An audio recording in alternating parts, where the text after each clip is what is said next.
I am not lost in the woods. I'm not lost at all. I've never been lost, just powerfully confused for up to 6 months at a time. And you know what? You're not lost either, even if you have no fucking clue where you are in your spiritual or magical journey. I'm Laurelei Black, offering myself up for the position of favorite witchy auntie. And this is Blade and Broom. Actually, this is Blade and Broom. If you're digging what we do here, click like and subscribe. And let's go ahead and jump straight into that sweet, sweet witchcraft. If you have followed this channel for any length of time, you know that I disappear occasionally. I just fall straight off the map. In the past, I've apologized for that and felt really like all sorts of guilt and shame. But I've decided not to beat myself up about it anymore.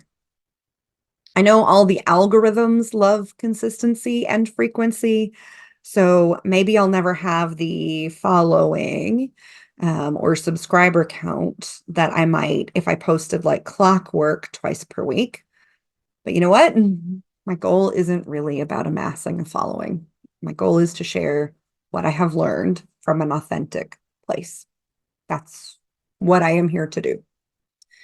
So today, what I really want to share is really about the sort of twisting, winding, sometimes doubling back, sometimes quantum leap nature of the path of the witch, the crooked path, as we often call it within traditional witchcraft. And to do that, I want to share a little bit about where I am on that path at this point in my life. It'll honestly probably be a little bit rambling, but I warned you about that in the title to this video. So if you're not into it, that's on you at this point. I was dreaming when I wrote this. Forgive me if it goes astray. Okay, so point number one, cycles keep on cycling. I'm in my late 40s, and I've been a practicing witch since my early 20s. And I've been teaching and leading within the craft community since about 2004.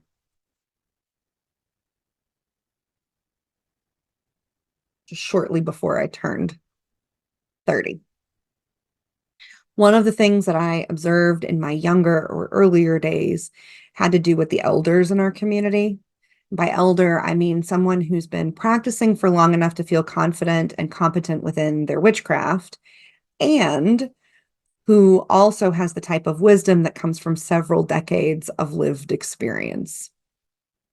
So what I noticed is that those elders often took breaks away from the community and from public visibility, sometimes for long stretches at a time, months, years.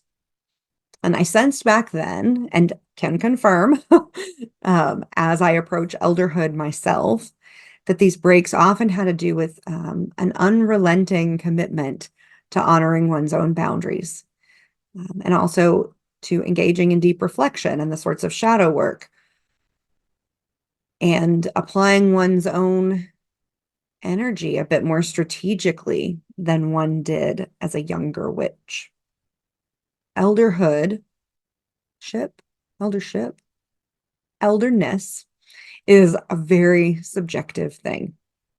And the dynamics and expectations around aging and wisdom are shifting, especially now. I don't quite see myself as an elder yet, but I very much saw witches with my current age and experience as elders back when I was in my 20s and early 30s. It's a bit of a surreal thing, I think, to describe oneself as almost 50 when the part of your brain that projects your self-image sees yourself as a 17-year-old who is secretly shocked that anybody let you be in charge of stuff like child rearing, mortgages, insurance, and other adulty things. I know I'm listed as the responsible party, but there's got to be someone around here who is better equipped to handle this than me. Like a real adult, an adultier adult. Part of what actually helps me accept that I am getting closer to elderhood shipness is that I definitely honor those hermit phases in my life and in my own cycles. And I'm becoming increasingly unapologetic about them. I recognize that they are inconvenient or even disappointing or maybe even frustrating for folks who want or need something from me. But I also recognize that other people's expectations and desires are not necessarily my responsibility, and they never have been. So, that being said, I've been in a bit of a hermit stage ever since my surgery back in 2021. But I know that I'm going to cycle back to more visibility and community involvement in time as it feels right for me. Maybe now, or maybe not. It feels like now, but I've been wrong about that before. Another big lesson that's happening in my life, and therefore in my magic right now, because for me, life and magic are inextricably intertwined. They are the same thing. Is the lesson of loving myself as I am. I feel like one of the common lessons for folks these days is learning to love yourself as you are. And I feel like that sounds trite. But stick with me on this one. If you're watching this video on purpose, then you probably live in a time and place where you're confronted with a host of unreasonable expectations that have been programmed into you as reasonable and totally within reach if you just applied yourself some more. Or if you buy this brand new digital course and coaching package for the low price of $4,000. With our secret 7 strategies mastermind, you too can have a fulfilling and lucrative career, raise healthy and well-adjusted children, maintain an Instagram-ready home, manage your organic backyard homestead, prepare delicious home-cooked meals every single night, engage in sustainable and ethical hobbies that no one could possibly find fault with, and have cosmically mind-blowing sex with a partner who never yells, cries, criticizes, or has other pesky human traits. Say goodbye to stress and say hello to perfection. Click here to join thousands of six-figure earning demigods and claim the life of your dreams today. Honestly, we're inundated with messages and images coming at us from every angle, telling us how very flawed we are and how that is a choice and that we can change it if we just try harder or buy the new shiny object that can whisk it all away. That ubiquitous capitalist messaging is really wearing on my last nerve. With an almost constant drip of messaging telling us that we aren't quite good enough, it's almost impossible not to internalize that. So, after almost 50 years of soaking in this pervasive psychological abuse and gaslighting like it's frickin' palm olive, it has been a revelation to me to start to see my own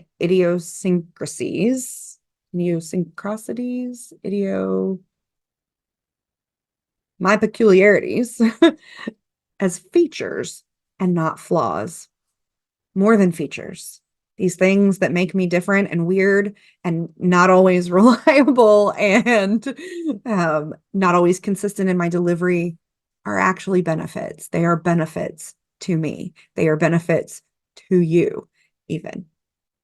So part of this personal turning point for me has been that I recently discovered a philosophy or a concept, a framework that's called human design. It's still a new topic for me, so I don't really feel that comfortable like doing a deep dive on it in this space yet. But the few things that I've come to learn about my own human design chart, which is not unlike an astrology chart, but still different in big ways, have been very reaffirming and empowering for me. So, for instance, my chart says that I am a manifesting generator. That is one of the human design types.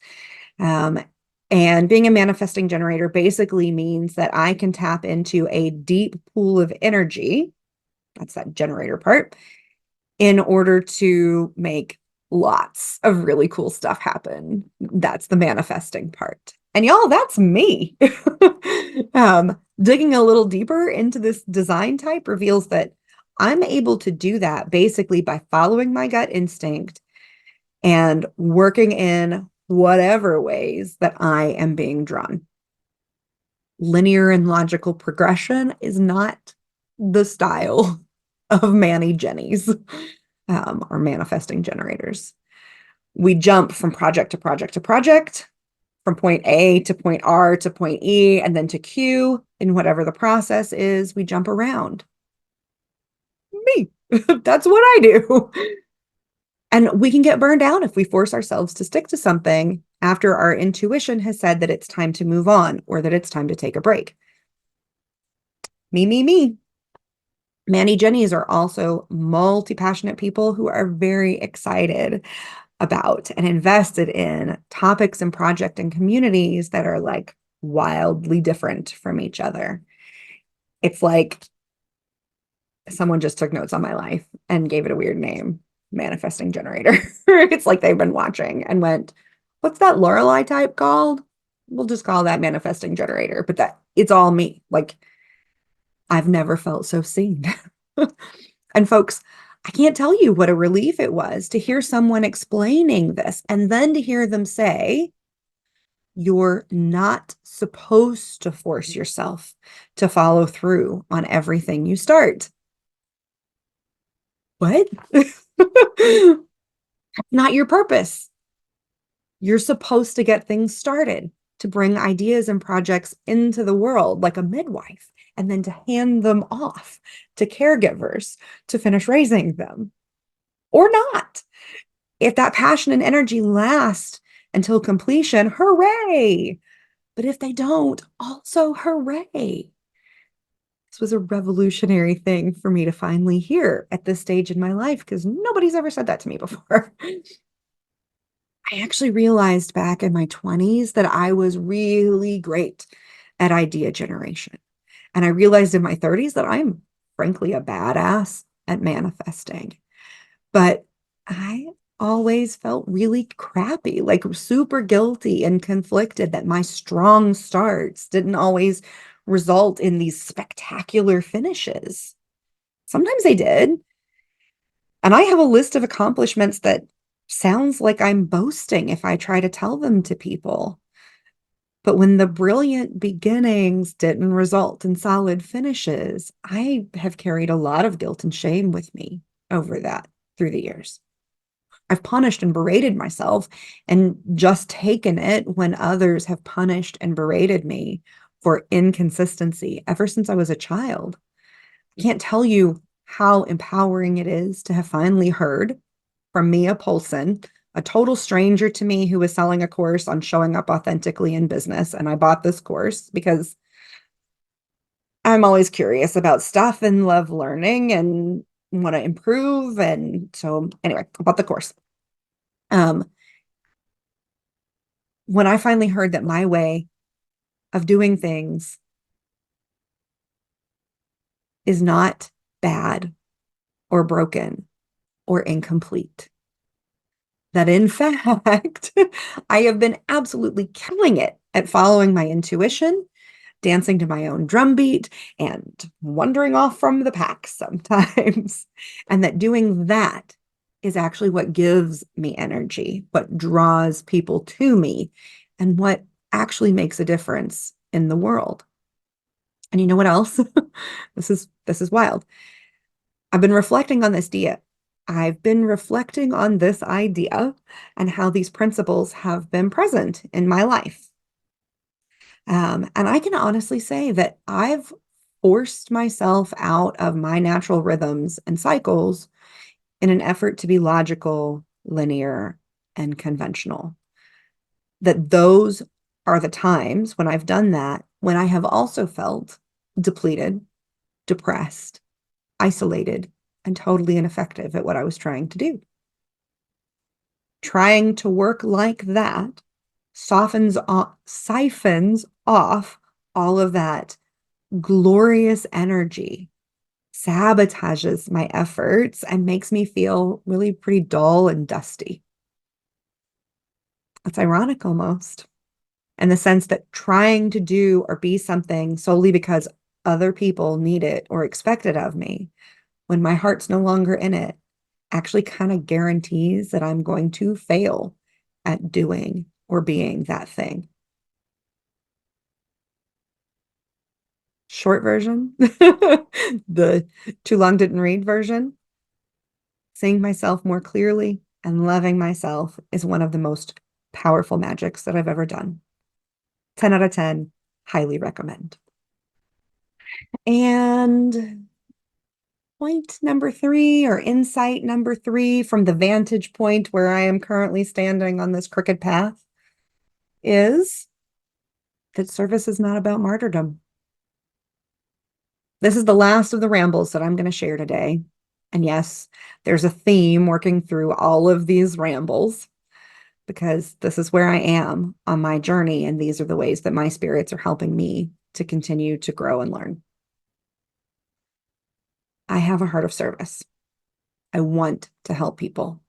When I get positive feedback on something I've done, made, or said, my first and most genuine thought is, I am so happy that I was able to help. I work in social services. I'm a teacher by training, and I feel by divine vocation or calling. I identify as a priestess. I'm a facilitator of events and a co-host for a regional community. All of my work in this world is about helping people in ways that are both big and small, public and private, spiritual and mundane. In a twist of irony, I think it's ironic, writing it all down, right? Journaling really helps to sort of clarify and crystallize what your thoughts and feelings are on a topic. I've been doing a lot of that lately. So I find it ironic that, given that this is my nature, that I haven't always seen myself as kind or giving as a person. And there are lots of reasons for that. I'm on the spectrum, so I can be a bit more direct or harsh than people like sometimes. And being on the spectrum also means that I experience burnout and overstimulation, which can result in dysregulation. Okay, a tantrum. It looks like a tantrum, folks. And I'm not proud of it, and they don't happen as often now as they used to, but there you have it. Auntie Laurelei sometimes has a baby fit.